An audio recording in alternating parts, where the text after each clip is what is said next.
to educate, motivate, and build one another through shared knowledge and success. This is Young and Successful, and these are your hosts, Che Chukwi, Kenny Awashika, and PJ Luminant. Scary as hell, I'll tell you that. It's not going to be easy, but scary. guess what? It yields. It would yield that fruit. The worst thing is if you don't even give it that try, and then years after you see somebody else doing it, Yeah. and then you're like, wow, I could have done it. You know, I think at that point, at that point, I think when you don't do it and that time goes by, I think after that you have really nothing but regret. Yep. And, I think, exactly. There's a lot of things in entrepreneurship that scares me. There's uncertainty and all kinds of things, but I think that, well, I'm pretty sure in my mind that there is nothing that is more scarier to me than the idea of not trying, and then waiting a couple years down the road, and you're like, I wish I did that. I wish it. Yep. But it's, what I mean, for if your mind is telling you, if your spirit is telling you that you should be doing something else right now, and you're not taking the risk, right? I think there's nothing left but regret in the future. Once Exactly. you get to that point where you start saying that, hey, I wish I did it.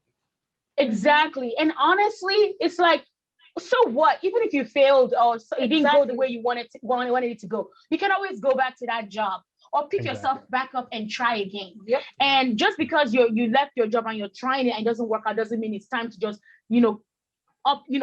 just throw your hands in the air and just want to quit. No. Absolutely. Yep. Failure is just another route to success. That's all it is. It's just a learning.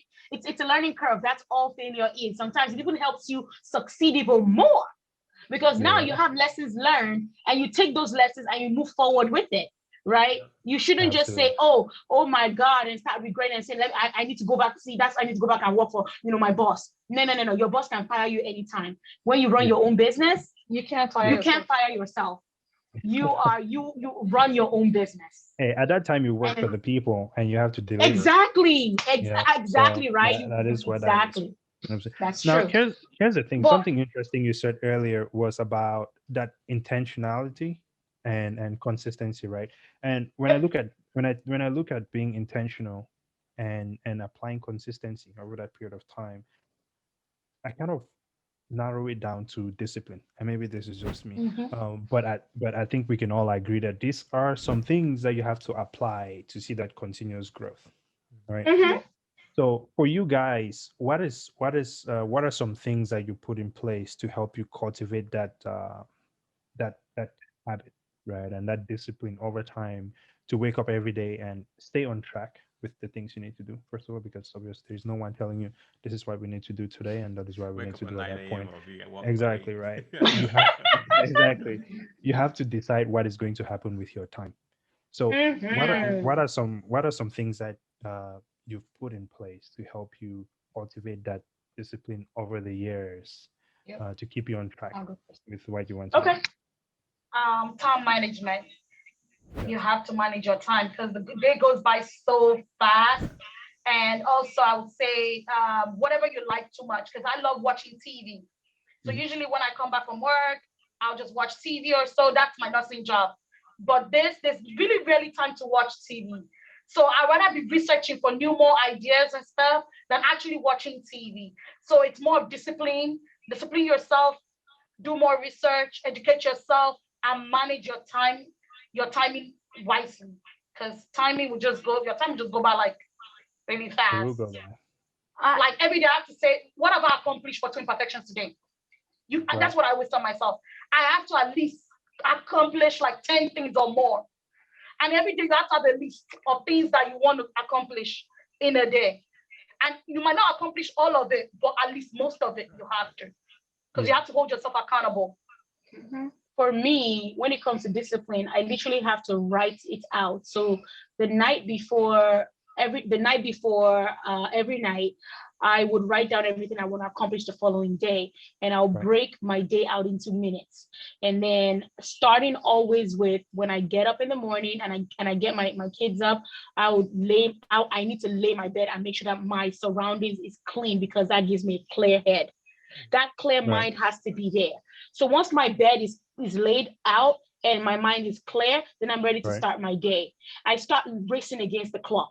Oh, it's already 10 o'clock. I have to do this. It's already 11 o'clock. I have to do this. I'm running behind. What can I move around to get back on schedule? So what I've done the day before, I've already thought through my day. So before even looking at the clock, my body just already knows what it's supposed to be doing. Right. So that whole reminder it just comes out naturally because you've already thought your day out the day before. And when you do that every day, it becomes accustomed to you. Like it becomes a part of you. Like there's no need to beat yourself down because it just comes naturally at that point because you've already thought out your day and you're disciplined enough to make sure that you accomplish everything that you set out. Because at the end of the week, literally, we have a retrospective for each week where we sit down and we go over, all right, on Monday, we talked about these items I wanted to accomplish. Where are you, Tenny? Where's designs on this? Have we reached out to this client? Where are we on this X, Y, and Z? Hold each other accountable. She also holds me accountable. Planning, where are we? How have the documentations been done? Have we found all of the vendors? Have we reached out to X, Y, and Z? Have we added the COVID clause into our contract? Stuff like that are things that we talk about in the beginning of the week and at the end of the week. So we make sure that everything that we've decided, we're holding each other accountable to execute by Friday. And it takes discipline for that. You have to make sure that you go into that week with an intention, and then you break it out into small action items, and then you execute every single one by Friday. And if you don't execute it, then we literally give out that consequences. Yep. And it can work out because we're twins and we're sisters. So there are consequences for our actions. Yeah. But I don't know how we work out with friends, but because we're sisters, it works out. Trust me, we fight a lot. We do. And we go hard on each other because we want to be as successful as we possibly can be. And the best way is to make sure that we're the best versions of ourselves. Yep. And we strive for that like fully every single week. You just hinted on the next question I was going to ask you guys, because, being a twin, working together is awesome, especially when you just have that vision and, you have that twin connection where you could be thinking of something and your twin's already thinking exactly the same thing, but a little bit at the next level. This is great. Well, we just literally went through COVID, right? We didn't expect last year. And I'm sure last year was a major impact. All businesses have challenges, right? Mm-hmm. And I just want to assume that this is one of your biggest challenges to date, right? Mm-hmm. How did you face it? How did you overcome it? Tell us a little bit about overcoming business challenges. A good example would be COVID. COVID was hard for us. It really hit us.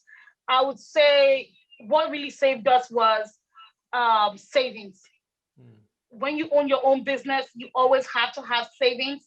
I mean, the savings that we had was for another thing we're trying to go into, which we'll elaborate on, we'll talk more about that. But if we didn't have that much savings, I don't think we would have survived at all. It was really hard. Besides, I would say with COVID, I think the thing that really that was messing most people in our industry up was not knowing. And all of your clients are expecting you to be the expert, right? They don't know what's going on with their event. We literally had a wedding the following week. The week, actually, no. I was driving to a rehearsal and Trump was talking about a national shutdown. And we had a wedding the next day. And we did not know. And that was a massive wedding. That was actually one of the high profiles in Nigeria's wedding. And they were in the middle of me listening to this speech from the president at that time. The clients were blowing me up, talking about Delta Airline has held most of the family members' flights into the country. So I'm like, wow, we've never dealt with anything like this. We don't know anything about the pandemic. We're like, how do we deal with this? And honestly, there was no way for us to deal with it. We just took it one day at a time. At that point, what I did was, okay, I need to start researching what a pandemic really means and how long can this span for. So I started educating myself because we don't know anything about this. Even my colleagues started reaching. This is where when you have a committee of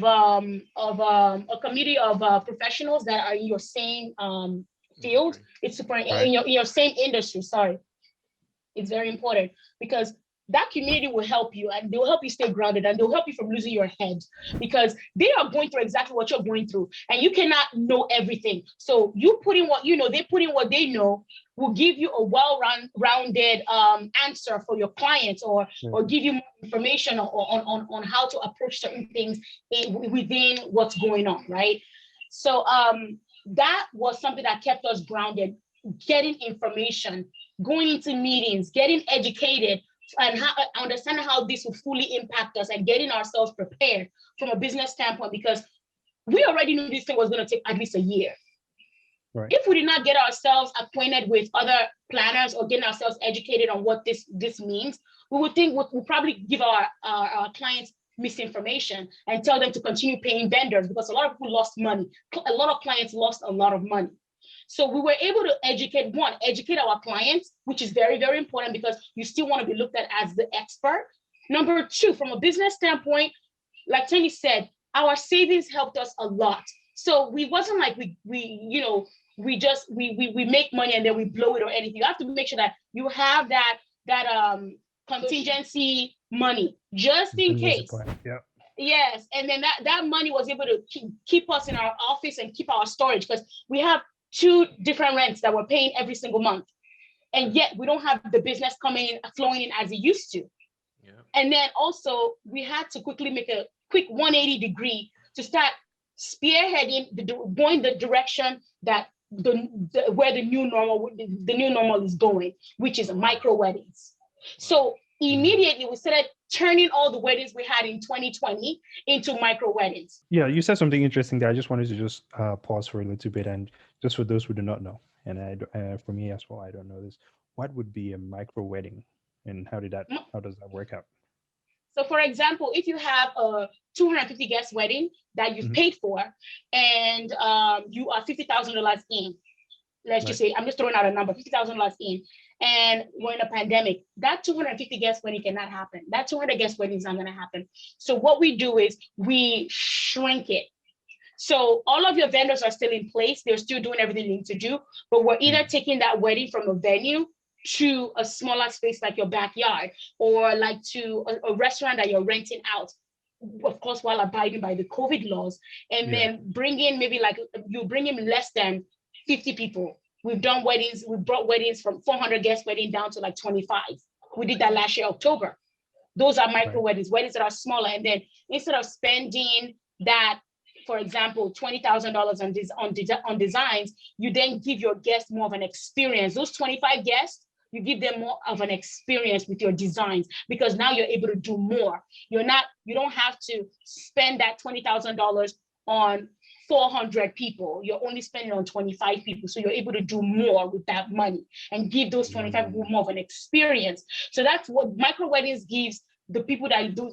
I would say those are the most important people in the couple's lives, giving them more of an elevated experience versus having to call everybody to your wedding and just giving them like the norm. So that's really the base of a micro wedding, giving the guest more of an experience and bringing down that guest list, like shrinking it literally down to like less than 40, 50 guests. That's amazing. And that turnaround had to happen quick.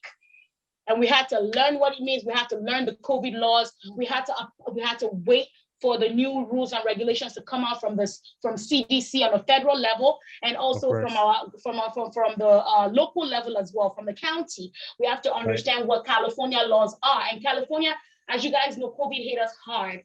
Yeah. We're one of the states that got hit the most, where we opened for like 1 or 2 weeks and then we had to go back into shutdown. So we got hit a whole lot, and we had to learn as everything changed. And that's where customer service comes into play. You have to handhold your clients and walk them through the process, and you have to still feel like you're the expert while still learning, taking advice and learning from your community, if that makes sense. Absolutely. So you're taking in info, you're kind of breaking it down and applying it to keep your business afloat and still continuously providing that value.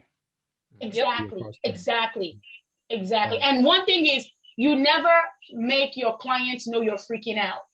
Because if you're freaking Yeah, out, they are, that oh is my God, true. they are already freaking out. So you, Yeah, I think yeah, yeah, that's it's something really I had to hard, but learn myself. compose Absolutely. it, like keep it Yeah. together, and It is, then go I kind scream of somewhere else. Go ahead. I kind of compare that to, imagine getting on a flight and something happens. You would hope that your pilot is the last person to panic, right? Exactly, right? Yeah. If the So pilot that is is, freaking out, it's chaos. yeah, then it's chaos, man. Find your way out, everyone for themselves, all that type of good stuff. Mhm. But yeah, but I think your story, right? The story from both of y'all, it's just, um, it's so relatable, and I really enjoy the story because it's just, it's nothing that is kind of like out of this world, right? It's not like you have to have like massive backing or like have to take these ridiculous loans to make it happen. It is just Right. something that you guys enjoy doing, right? And you put yourselves in the position to give the best shot to your idea and creating something amazing out of it. And I think that that Mhm. is that is something that, uh, you know, Do we for call that? people, Do we call that grassroots? The it farmer is in the grass house. it is grassroots, man. You know what I mean? It is absolutely grassroots, and it is one of those things that, a lot of people want to take on something. A lot of people have things that they're passionate about, and Mhm. it kind of touches again on that idea that if you do not take the risk, if you do not make that jump, the only other thing that you have in the future is the regret, right? Always wondering what if.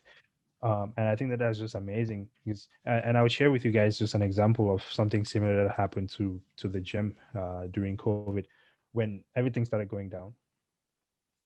There was a group of people who were canceling memberships, and then Mhm. there was also the idea that after a certain period of time, we will have to put everyone's membership on hold, right? Because they're not coming to the gym. Mhm. um, and just through the same thing which you guys said, they're having a community around you of people who are in the same space and doing the same things that you're doing. You're able to, share ideas and come up with a solution, right? And it was the same thing for us. And I don't know how many other gyms did it, but between myself and my team at the gym, we kind of came up with this idea to rent out essentially the whole gym. So rent all of the equipment Nice. to our Nice. members, right? So they were not paying for a membership anymore, but they were paying to rent equipment from the gym, which Mm. essentially kept the gym afloat the whole time, right? And we later on had to have a conversation about that with our insurance company, but the time at the time, At that um, time, hey, it worked. it worked out great, and it's not necessarily that it was illegal. It was something that could be done, but it was in a gray area that we were able to interpret it, and it was also in a gray Mhm. area that the insurance company could also kind of zigzag around it. But in the end, Mm. it worked out great for us, and we still have Good. insurance at the end of the day. So That's good. and that's why I really felt I could relate to that, and that's just absolutely amazing. Now, obviously, we have to be closing out here because I know you guys have to run soon too. But before we go, um, what is what would you guys say is your definition of success, and what do you guys see for the next 5 to 10 years for twin perfections? Woohoo! You want to answer that question? Um, we see ourselves, of course, growing way bigger than this by God's Yeah. grace. We actually wanted to buy our own banquet hall, but of course, COVID, that's part of the savings that we had to dip into because of COVID. Right. But in 5 years, that hasn't stopped us yet, though. But in 5 years, we see ourselves growing bigger than this, building an empire. Of course, keep educating ourselves and just own more other branches, not just in LA. We want to, go to other states, Right. like, have one in Texas, have one in DC, have just everywhere, New York. And even if we're not there, we have people actually running it. And we could even be in a different country and the whole business is still running. That's really what we want. My definition of success, to me, where I really want Twin Perfections to be, honestly, like Tenny had said, I want people to hear our name and just know our brand can set us apart from everybody else. TP. And just what? Oh, TP. TP. Hey, yes, That's all you need to see, man. You just see that logo, you be yes, like, yup, that's what I want. Yes. that branding. I'm still working on that brand. Like I want that brand to be. I want the personal brand and then the business brand to be inseparable. That's really where I feel success is definitely made, has no limits, and we're working towards that right now. I definitely know that we'll accomplish that before even 5 years. That's for sure. Yeah, we also want to branch out to other aspects of the business. For example, we do have a rentals portion of things. Right now we're solely designs and planning. We have the rental part. We want to grow that more because and that requires staffing, that requires buying really big trucks to be able to start, putting these big equipment and going to go service massive, maybe even a concert. That's really where we want to go in the next 5 years. But again, we have to come back and like do some planning. Once COVID has gone away, then that's really what our focus. That's what our focus would be. The main thing for me would be, I want us to be able to have this business run itself without us. Like even if we're not there, that level of customer service, that experience is never ever, it's always there, with or without us, where the client doesn't feel, different when we're not there. Because right now, sometimes a lot of our weddings, we're not there together. Either one or the other would be there. For most of our weddings, there are some weddings where we let the staff run by themselves, like the smaller ones. But the really big ones, those ones, either of us has to be there. And that, I feel like one of success is more freedom with your timing. Time is the most expensive thing. It's even more expensive than money in my own books. I feel like when you're able to do anything, whatever you please to do with your time, that's when you've really hit success. And I don't want my time to be tied to a business. I want to be able to do anything I want to do with my time, and the business can run itself. That's where I feel you've gone to a certain level where you're like, okay, you know what? Yes, I have arrived. I don't have to be. I don't have to be there. That welcome us, right? Absolutely. I just, that's in the next 5 to 10 years. That's really where I want to see Twin Perfections, where we don't, our time, we have that freedom of time to do whatever we want to do. I want to go to Brazil next tomorrow or tomorrow, I can go. I don't have to worry about, the client not being taken care of, because they'll be taken care of at that level. Exactly, right? Exactly. Call the private jet. Let's get on and travel. Yeah. So yes, that's the level of Absolutely. But no, I think that is very true, right? Not exchanging your time for money, because right. time is the greatest value that there is. Right. On that. And yeah, I think I'm very excited to see the growth, right? And hopefully we can have you back on the podcast to talk more about it, because it sounds like there's a lot more experiences coming ahead, and just to be able to sit down and talk about things like this. I think we all learn from it, right? Because we are able to talk about different experiences within the space of entrepreneurship, right? Maybe inspire others, and sometimes even inspire ourselves by just talking about some things that I found. And you guys can tell me if you feel the same about it. I found that sometimes just talking about things with other people, I'm also able to solve some of the things that I was wondering about, right? So that is always an amazing thing. Okay, Kenny, Or it before we also start wrapping, assures you. It also assures you of what you're already thinking about as well. yeah, absolutely, I agree with that. Well, Kenny, before we wrap it up here, you have anything else to add? Oh, you guys have nicknamed me the farmer now, so I must well just plant a seed real quick. Plant a seed, man. If you're out there watching the show, definitely check out Twin Perfection. They are the best in event planning in the LA area. Quality Mhm. quality service. We're gonna Absolutely. put the website down there, and of course, from what you've learned today and from what you've seen, they would definitely make your event perfect. So yeah, Yeah. thanks for Yes, sir. thanks There you go. for giving us your time this evening. Absolutely, Amazing. it's a Thank pleasure. you. We love being Pleasure. here, and we want to be back again. Yeah, Yes, thank we are you. definitely going to be extending that because there's so many other questions that I would love to ask, and just to be able to just chat with you guys about just some of the other experiences in entrepreneurship, right? So, Absolutely, um, anytime. yeah, please keep an eye out for our next invitation. If Yes, we have any questions that are in the comments of this video, we Yep. can ask them to you guys next time we have you on, right? So, absolutely.